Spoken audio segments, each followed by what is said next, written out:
That's the Nothing Personal Word of the Day. Good morning. It is Wednesday, September 13th, 2023. Welcome to Nothing Personal. Tactfully.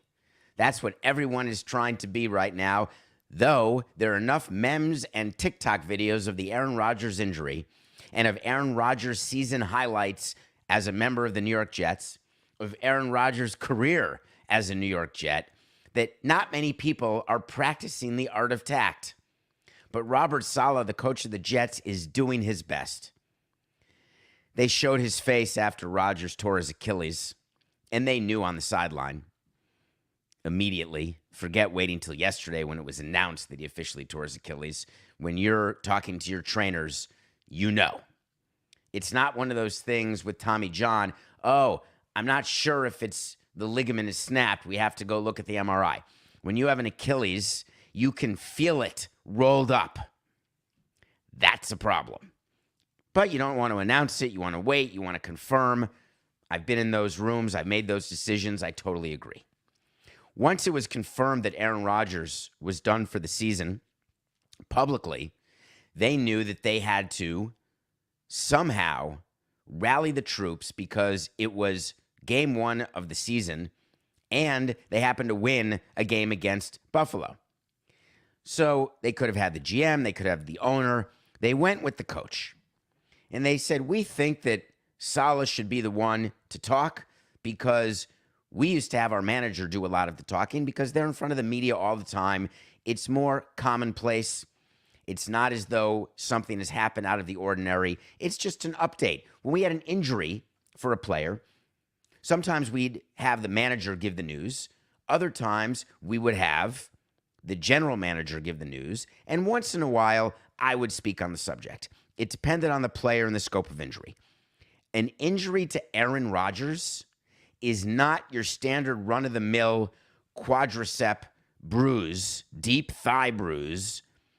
This is the guy who you have built your entire franchise around, who is debuting for you in a season, while your over-under's 9.5, you expect to go to the Super Bowl. You've got expectations by your fans, by your players, by your front office through the roof, by the NFL through the roof as manifested through their national games. 4 snaps into game one, he's out for the year, and we're going to say this is like our backup middle linebacker, 4, 8, 69. This is like our backup middle linebacker being out for 6 to 8 weeks. Go ahead, Coach Saleh, and tell the people what's happening. GMAB. This is a situation that requires a different level of media attention. So let's think about what they had the coach say and then wonder to ourselves why they had him say it. I don't know why people are trying to put an obituary under our team name. Good one. You want to let the players know and you want to let the fans know. You want to let the sponsors know this season's not over. We're not dead yet. No problem. I want to make it clear, Zach's our quarterback. Fine. That's for the GM to say, not the coach. The reason I want the GM to say that when you've got a player who you must replace, who gets injured, and you don't want to replace that player internally, you have to say you're going to replace the player internally so you can then start to have trade talks or free agent talks. But it's fine. They had the coach say it. Zach's our quarterback. But then he said, this is Zach's team, and we're rolling with Zach. This is the same quarterback that got benched twice last year, where Saleh had said, yeah, we're not sure he's going to play again. Oh, yeah, now we're going to have him play again because I think they had another guy, maybe Mike White, the former university school in Plantation, Florida. I think he was another quarterback for the Jets. So they had White benched, then he got hurt, and so Wilson had to come back. Remember all that back and forth that happened last year? Then going into this year, do you remember the whole Aaron Rodgers signing saga where we had to wait forever for Rodgers to actually be traded by the Packers? And it was a game of, hey, we know he's going to be traded. Aaron Rodgers took all leverage away from Green Bay, and eventually the trade happened. This is Aaron's team. It doesn't go from Aaron's team to Zach's team because Aaron gets injured. The way you say that to your players and publicly is injuries happen. We are extremely disappointed to lose Aaron Rodgers for the season. We are supremely confident in the team we've put together and in the depth that we have that we will be able to continue to compete to play in Las Vegas in February. I'm not handing over the team to the defense. I'm not handing over the team to Zach Wilson. I'm not handing over the team to anybody. I'm handing over the entire team to the entire team. Because saying it's Zach's team, and then they go into Dallas and lose 36-10, Zach Wilson is Zach Wilson, you realize that you got to do better. So I don't like saying things where then 3 weeks later, we have to then say again that what we said wasn't exactly right, or worse yet, ignore what we said before, say something new now, and then leave it to people in the media to say, wow, these people are inconsistent. We really wanted to be careful always with platitudes. That's why I like to say never. Is there a chance you'll trade your best player? Well, never say never. Some people are more likely to be traded than others. Always put things and couch things in a way that you leave yourself open to anything that could possibly happen. So the next thing that we are waiting to hear about is actually the future of Aaron Rodgers. The way the Jets did their deal with Aaron Rodgers, what got the most attention is he gave up all that money to bring in all of his friends, all the former Packers to be on the Dodgers. He wrote a check for James Harden did. He gave up $30 million. Well, what they're not saying is that he's owed about $80 million in that neighborhood. And people are wondering, is he going to try to make a comeback? Here's a little nugget that is contained in professional contracts. A player must keep himself in first-class physical shape. That's contractual provision. When a player is hurt and under contract, a player must get himself back into first-class physical shape. There's some caveats. If you have a degenerative disease, if you've got a non-playing injury, but a torn Achilles, you've got to rehab it, and you've got to get yourself back and ready to play. If he chooses to retire, they negotiate some sort of end to Aaron Rodgers' long, illustrious tenure in New York. But if he wants to collect what is owed him under his current contract, and the Jets are in a position where there's a ton of dead cap space if they get rid of him, there's a huge salary cap hit on him 2 years from now, let there not be a question what Aaron Rodgers is doing. Now, he may go into a darkness retreat because when we have a player who gets hurt like this, we're going to let him be. The rehab doesn't necessarily start in earnest. We check on him, we get him on his feet, and we make sure they're doing certain things. But we also give the player a minute. Take a minute and wallow in the self-pity and disappointment of what took place. So if he wants to go dark, if he wants to do some smoking, whatever he wants to do, fine. But trust me, he's going to rehab this injury. But Saleh had to speak about Rodgers because Rodgers wasn't speaking. Some of you think that Aaron Rodgers doesn't need to speak. I agree. Players don't have to give an interview. He doesn't have to tweet. But boy, we're all waiting for the first words he says because they're going to be pretty telling.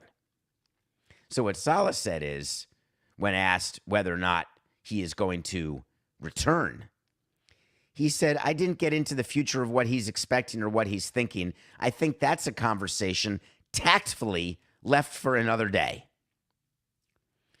I take slight umbrage with that. I like the use of the word tactfully. It's our word of the day today. And I agree there are situations where you don't want to address, as an example, when people are on bereavement. You don't want to address when they're going to come back or what the result will be or who's replacing the player or what's going on with the team. You tactfully take a minute and then you move on.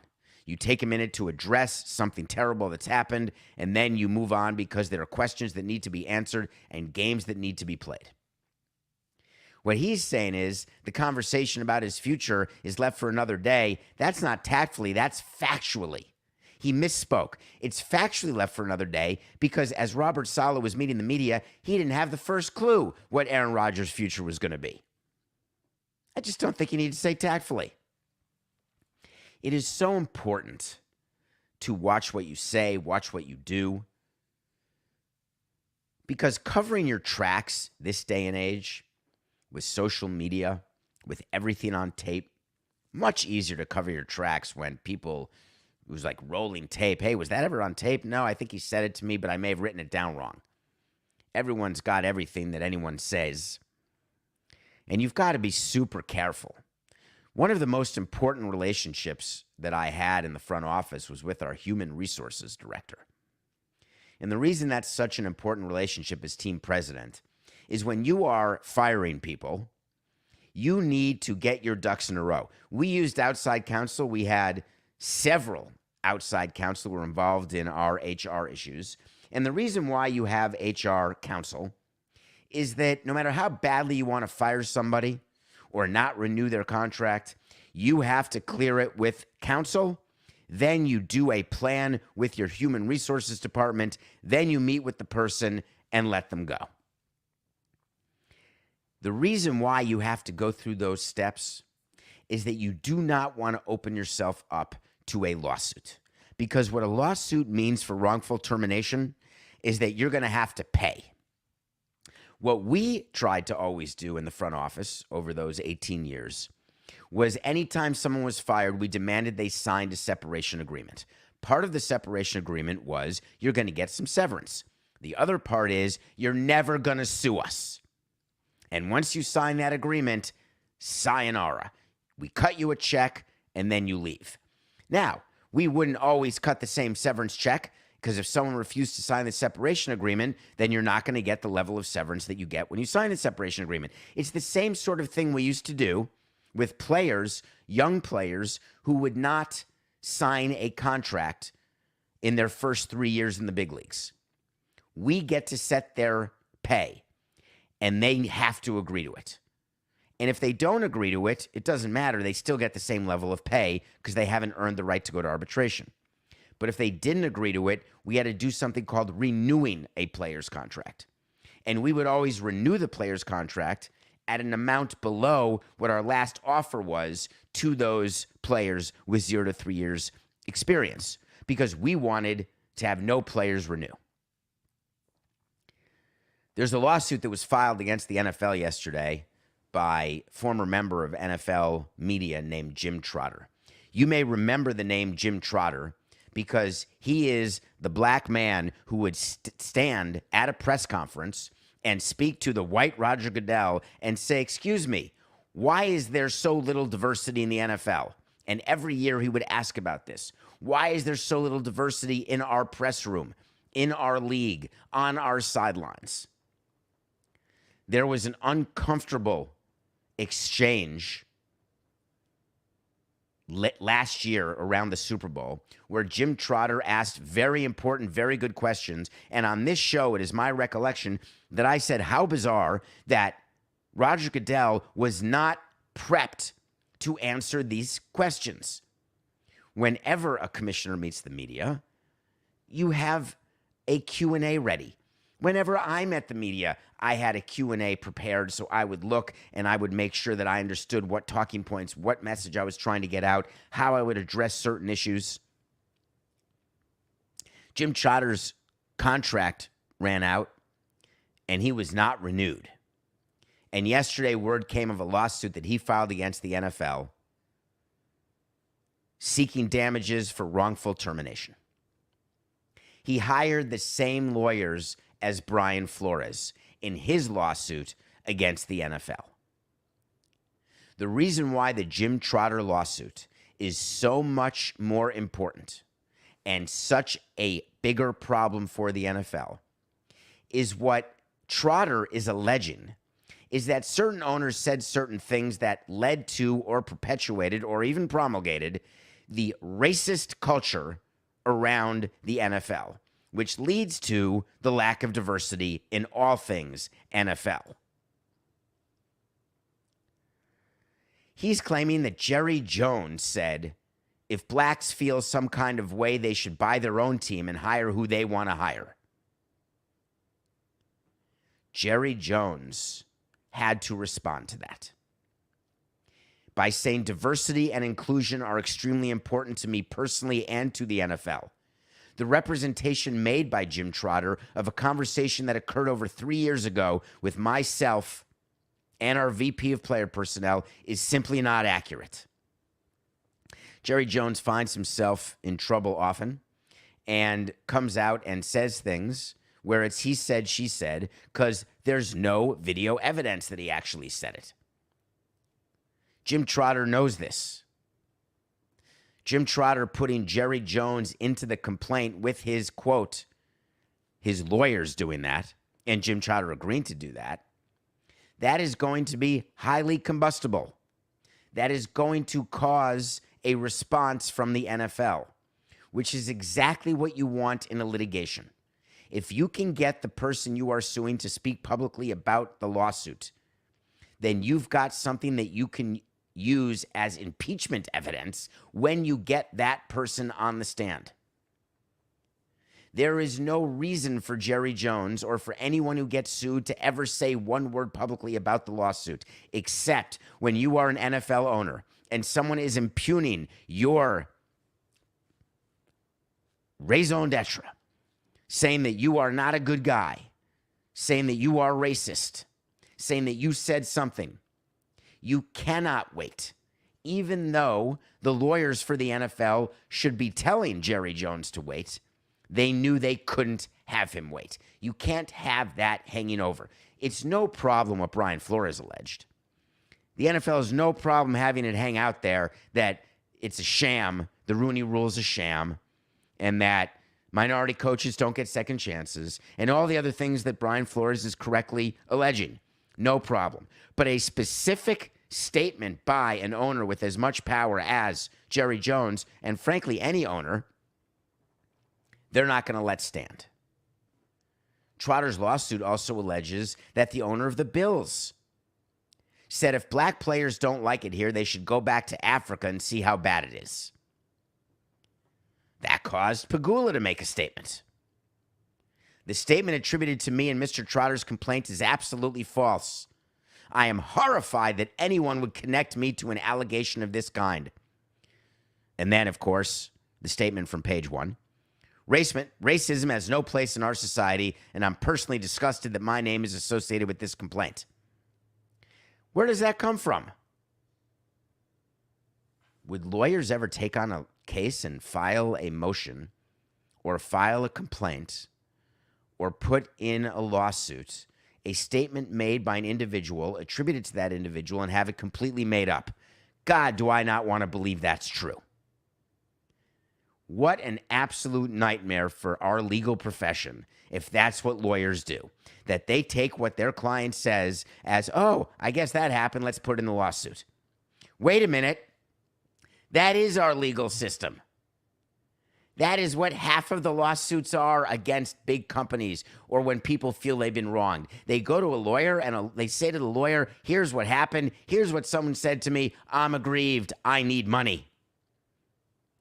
And the lawyer says, well, I'll take a retainer. I'll give you an hourly cut on my rate, but I'm going to take 1/3 of whatever we recover. That's called a contingency case. Sometimes there's not even an upfront payment or a retainer. It's pure contingency. When is that? When asbestos is involved or personal injury or other ways that you can get money from a big company by saying, oh, my neck. Oh, I can't have coital relations. Oh, my back. Give me 10 grand. I'll take 3 of that. No problem. You get 7, I get 3, and we live happily ever after because my expenses were about $100 for doing this lawsuit.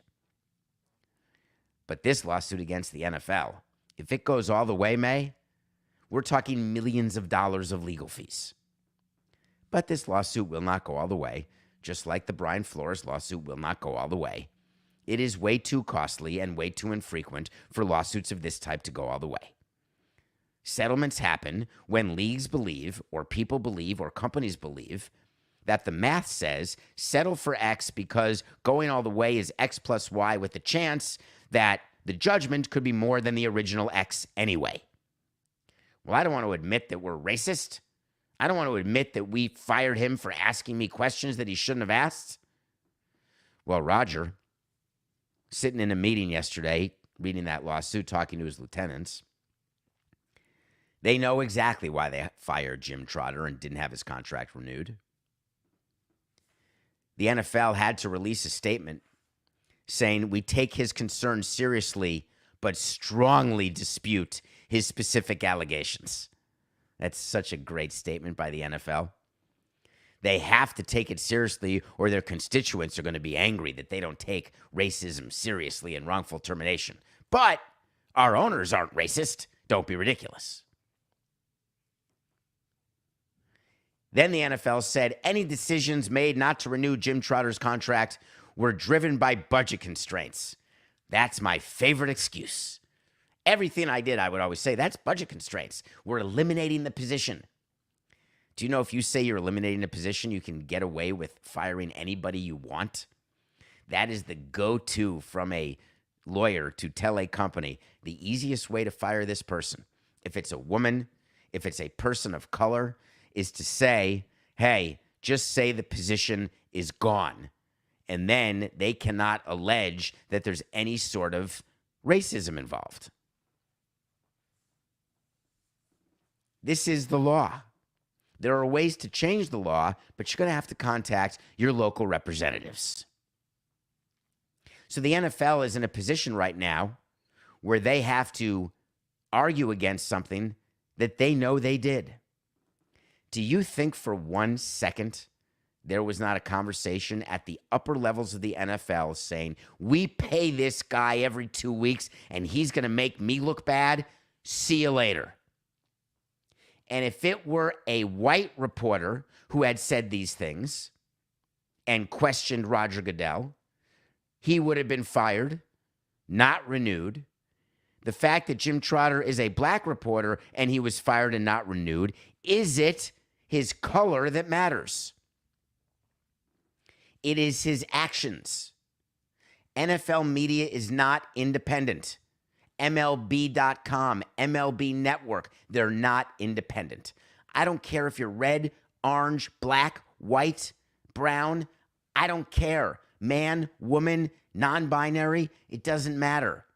You answer to the company, and you cannot do anything that the company doesn't want you to do, or you're not going to be working for the company anymore. Do I agree with this? Back then I did.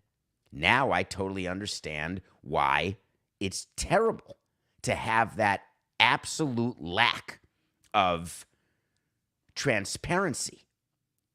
Do you remember when MLB Network fired Ken Rosenthal? No one questioned, well, what color is Ken Rosenthal? What they questioned was he criticized Rob Manfred. And do you think that that had nothing to do with him not being on MLB Network? Of course it did. You think that Rob Manfred or anyone who works in the commissioner's office or any owner would allow anyone on MLB Network to be overtly critical of an owner in a way that is not defensible, like saying, hey, your team stinks. You're right. We've only won 50 games. Our team stinks. John Fisher, the owner of the Athletics, can't have someone fired for on MLB Network them saying this is a historically bad Oakland A's team. Hey, truth is an affirmative defense. But if you're going to talk about third rail issues like the Selig rule, the Rooney rule, diversity, inclusion, you better know that if you don't toe the company line, you will not have a company email for long.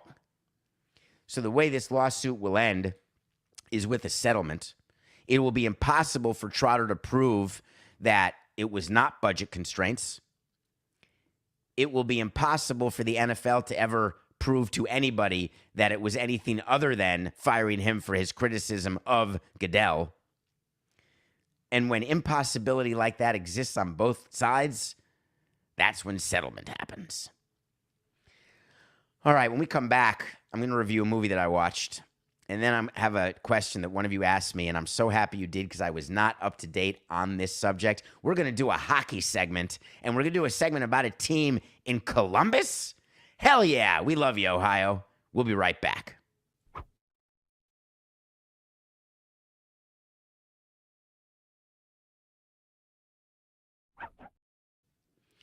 Welcome back to Nothing Personal. It's David Samson, Matthew Coca, coming to you live 8 a.m. on the Nothing Personal with David Samson YouTube channel. Please go to our website, davidsamsonpodcast.com. Thank you for all the orders of merchandise. Thank you for your loyalty to our show that continues to grow, and we love doing it. So subscribe and tell your friends. I'm about to review a movie that I watched yesterday, and I spent $29.99 to buy it, and I don't remember the last time I spent a better $30. Barbie was available to stream, and I had never seen it.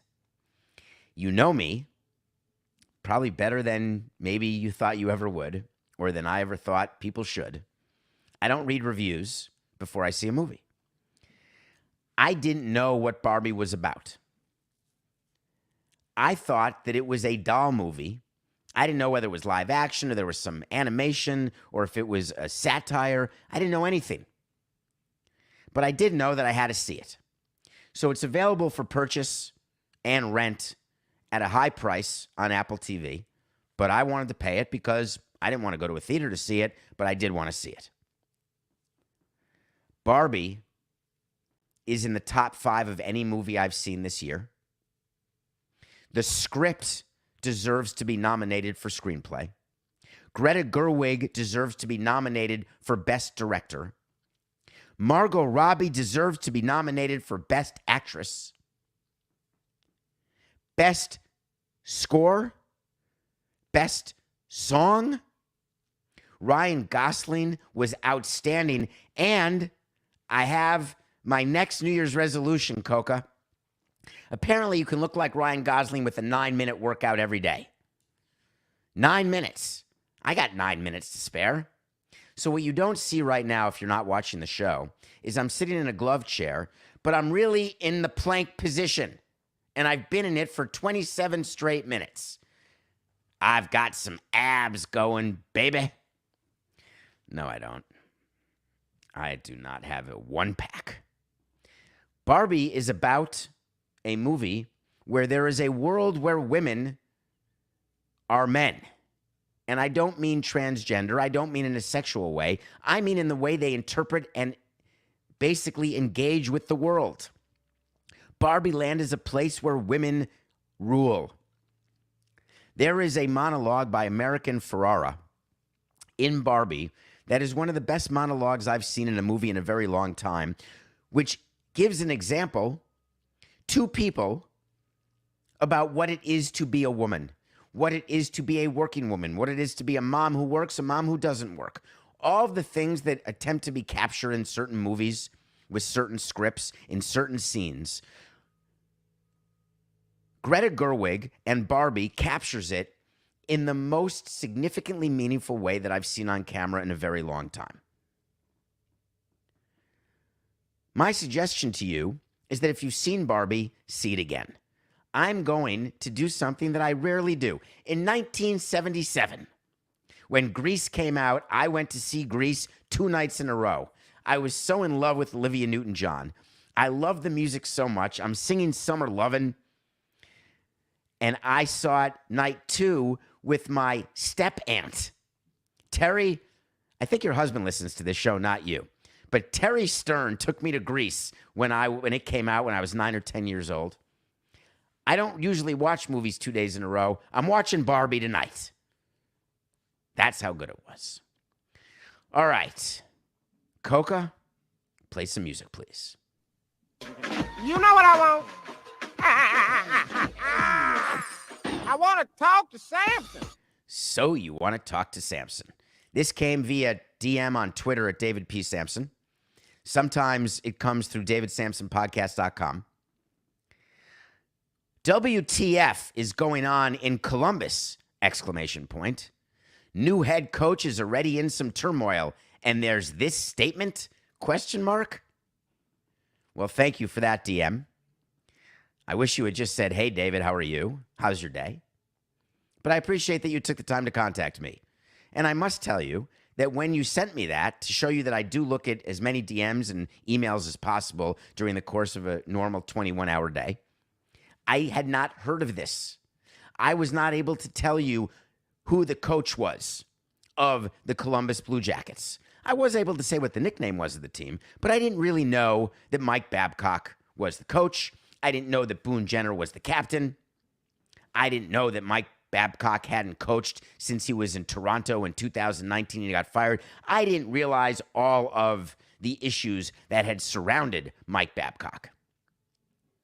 I didn't know that a former player of his had called him the worst person he'd ever met.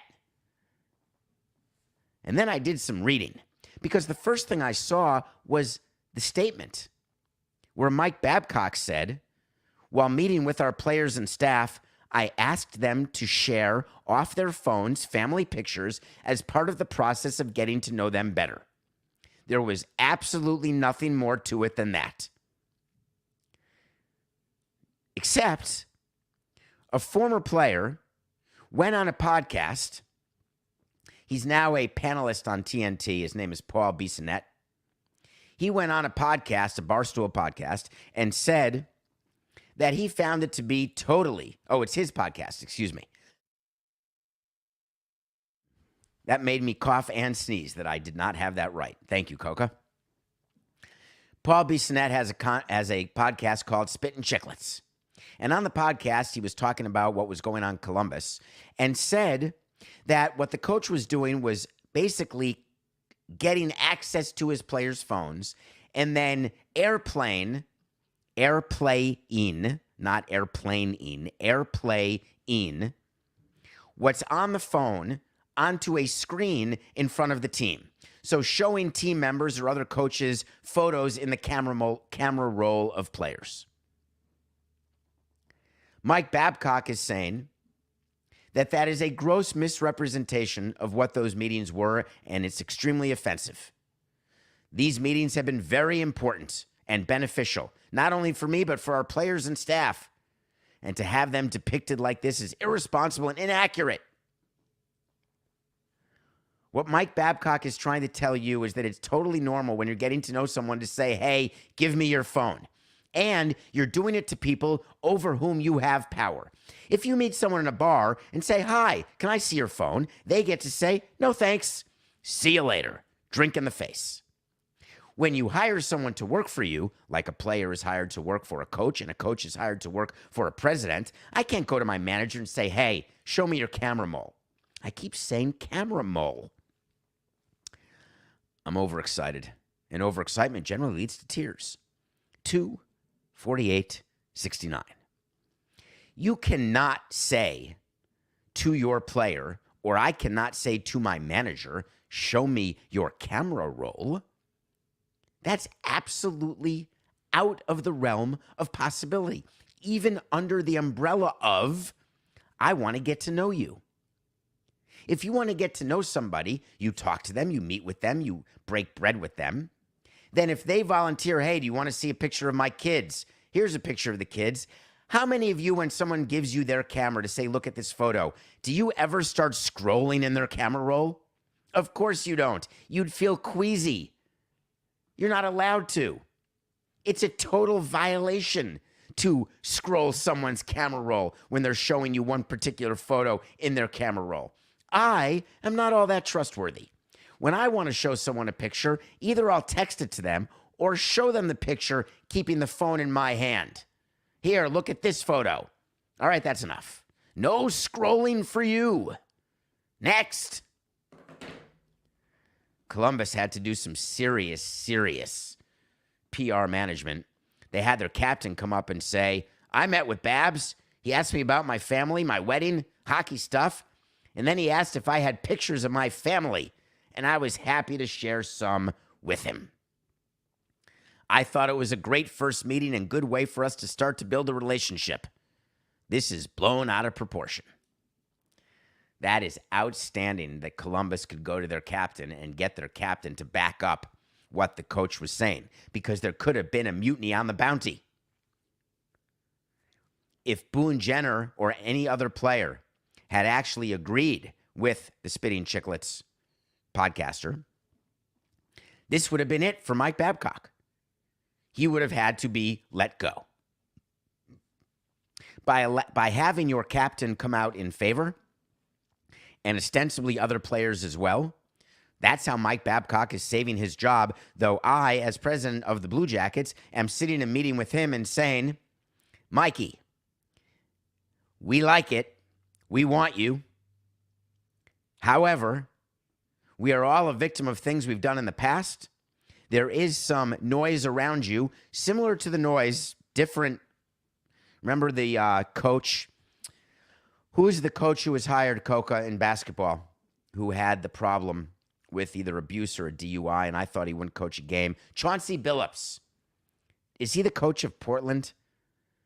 I am having a total blank at the moment. So he is. Thank you. And remember, I said my wait to see is he wouldn't coach a game and they'd get rid of him the way the Mets fired Carlos Beltran after the sign-stealing scandal. And Billups ended up staying and coaching.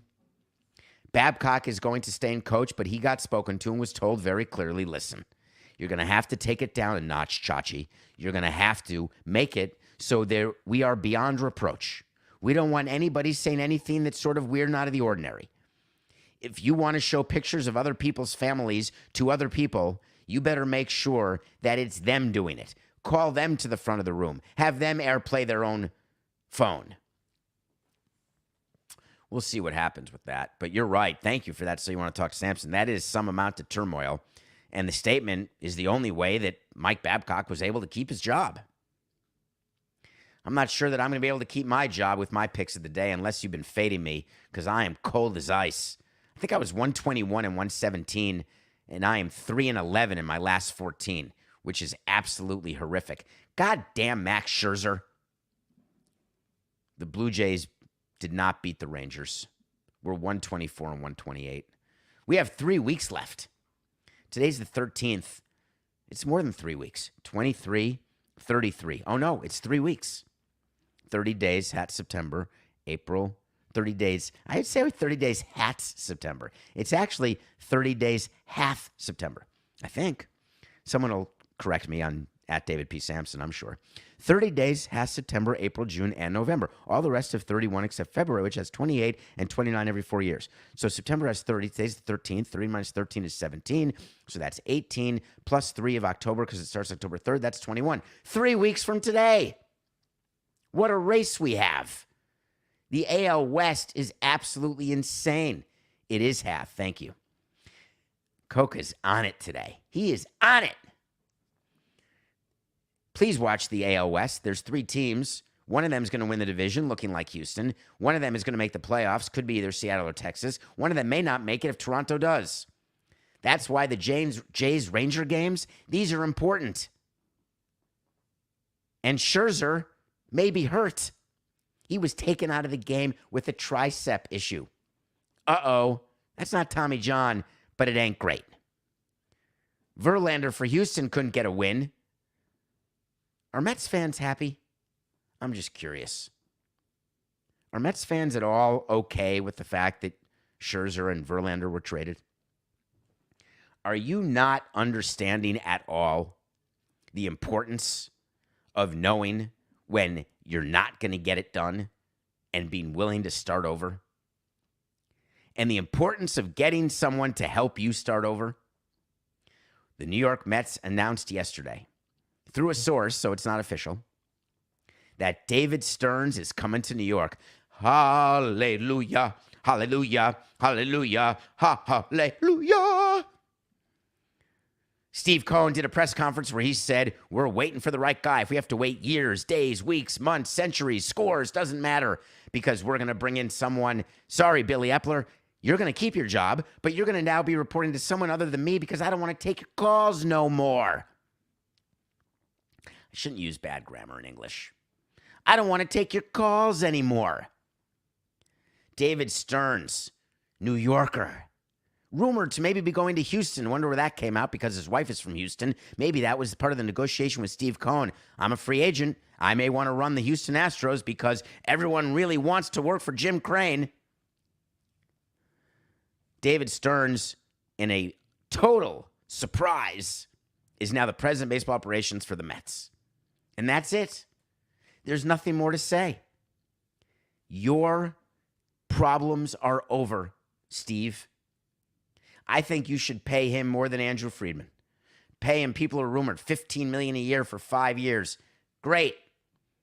GMs, in theory, are presidents of baseball operations. In theory and in practice, more important than any one particular player, though, of course, no one does a TV deal or does a cable package or a streaming service or buys a ticket to see the president of baseball operations or the team president. They do it to see the players, but the president of baseball operations decides which players they're going to get to see, and if they get it right and put a winning team together with no stars, it can be like Tampa. Uh-oh. We don't want to be like Tampa. We want to actually draw people. We want more revenue. We want World Series.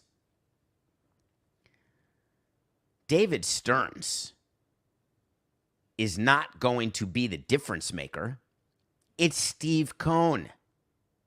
If Steve Cohen is willing to run a payroll in the top 3 every single year, by definition, they will win more than they lose, and the GM could be you.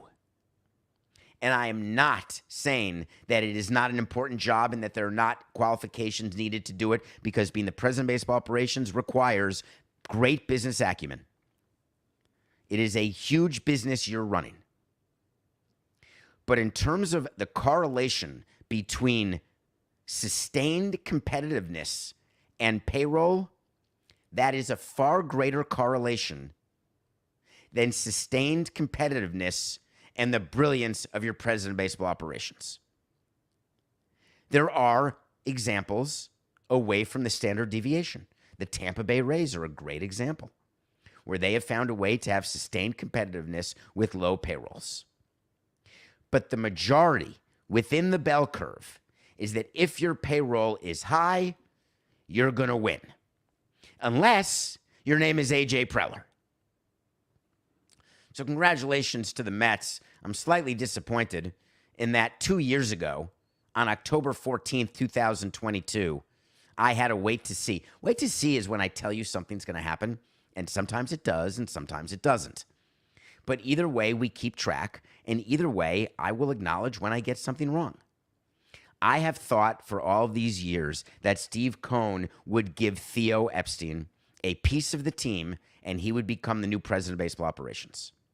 And on October 14th of 2022, and there's like 60% more people listening today than were then, I said Theo Epstein will be Mets president. Guess what? I was wrong. That's a no. The president is David Stearns. So what does that mean his first great big decision is? When he sat down with Steve Cohen, negotiated his contract, and looked for an apartment in the city. Got ready for that great commute over the Triborough Bridge. I guess you could take the 59th Street Bridge too. Maybe even the Midtown Tunnel if you're feeling a little groovy. I wonder if they talked about Buck Showalter. One thing owners do when they're hiring a new GM or president, they like to say, the manager is your manager. Or they say, the manager could be your manager, it's up to you. Though the latter happens far less frequently than the former. Buck Showalter said he has not had any conversations about his future with Epler. Well, of course not, because Epler's not authorized to speak on behalf of anybody. Or Steve Cohen. Of course not, because Steve Cohen wants you, the fan, to believe that he is going to be hands-off and David Stearns is going to be in charge of everything. He'll check in once in a while with Stevie, let him know things are happening so Steve doesn't have to read about things that are in the paper or on the back page. David will get used to the fact that New York media is slightly different than the Milwaukee Journal-Sentinel. Just a teeny tiny bit of more pressure in New York than in Milwaukee. My 2 favorite cities in the U.S. But of course Cohen is going to have Stearns deal with Showalter. Because if it goes wrong, then it's Stearns. Or Stearns can say, hey, that wasn't my guy, that was Epler. But remember all the front office firings that took place about a month ago with the Mets? Do you think for 1 minute that Billy Epler did that? It was David Stearns, of course. This deal didn't come together in the last 3 days. This deal didn't come together after Stearns was allowed to speak to Steve Cohen and was no longer held by the Brewers. That is a level of horse hockey that you don't often see. I want to say that better. 269. That is a level of horse hockey that we always see. That level of tampering when front office moves are made. Oh, it wasn't me. I wasn't a part of the team. Of course you were. This deal with David Stearns has been in the works for months, not days, not weeks. What does it mean for the Mets fans? I'll let you know when I see their payroll next year. In the meantime, they still have to play the Diamondbacks. Diamondbacks are in that wild card hunt, one of 5 teams looking for 3 spots. They've got Zach Gallen going against the Mets. Those young Mets are fun to watch. We're taking the Diamondbacks. Congratulations, Mets fans. Welcome to my fate. We'll see you tomorrow. It's just business. This is nothing personal.